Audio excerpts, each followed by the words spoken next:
তীব্র হচ্ছে জ্বালানি তেলের সংকট। রাজধানীতে অনেক পাম্পেই মিলছে না পেট্রোল, অকটেন।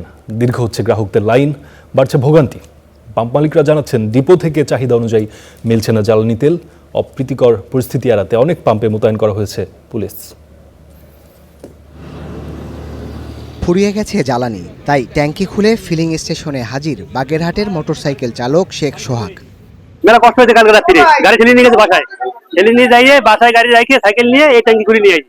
বাগেরহাটে বেশিরভাগ ফিলিং স্টেশনে জ্বালানি তেল সরবরাহ বন্ধ। সকাল থেকে ঘুরে 23টি পাম্পের মধ্যে মাত্র 5টি ফিলিং স্টেশন খোলা পাওয়া যায়। সেগুলোতেও ছিল দীর্ঘ সারি। কয়েক ঘন্টা অপেক্ষার পর মোটরসাইকেল চালকদের মিলছে মাত্র 200 টাকার জ্বালানি। এখন আমার 3 বিঘা জমি নষ্ট হয়ে যাচ্ছে এই তেল বেগরে। এখন যদি দুয়াকে না দিতে পারে আমার জমিটা নষ্ট হয়ে যাবে।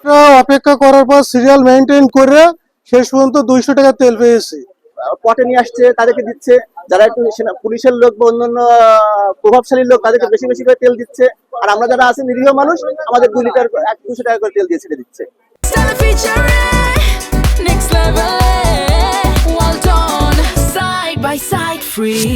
খুলনায় অতিরিক্ত চাহিদা মেটাতে হিমশিম ফিলিং স্টেশনের মালিকরা। অল্প সময় তেল ফুরিয়ে যাওয়ায় বেশিরভাগ সময় বন্ধ থাকছে ফিলিং স্টেশন। অভিযোগ, দাম বেড়ে যাওয়ার শঙ্কায় অনেকেই তেল সঞ্চয় করছেন, এতে সংকট বেড়েছে।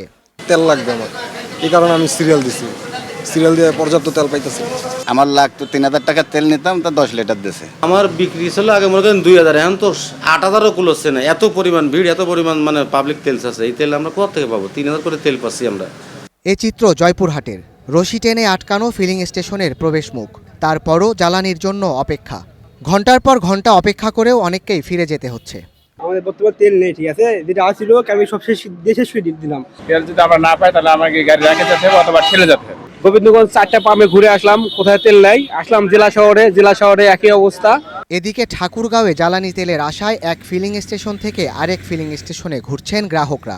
তারপরও মিলছে না কাঙ্ক্ষিত জ্বালানি। দিনে 1টি বা 2টি ফিলিং স্টেশন ছাড়া বন্ধ থাকছে বাকি ফিলিং স্টেশন। কিন্তু এখন 1 লিটার তেল এখন ঈদের চাঁদ হয়ে গেছে। একই চিত্র চাঁপাইনবাবগঞ্জে। জ্বালানি সংকটে জেলাটিতে কৃষিকাজ ও চাষাবাদ ব্যাহতের শঙ্কা দেখা দিয়েছে। এদিকে কালোবাজারে বিক্রির উদ্দেশ্যে পরিবহনের সময় জামালপুরে 3000 লিটার পেট্রোল সহ 7 জনকে আটক করেছে স্থানীয়রা। Sadat Shahed, star news.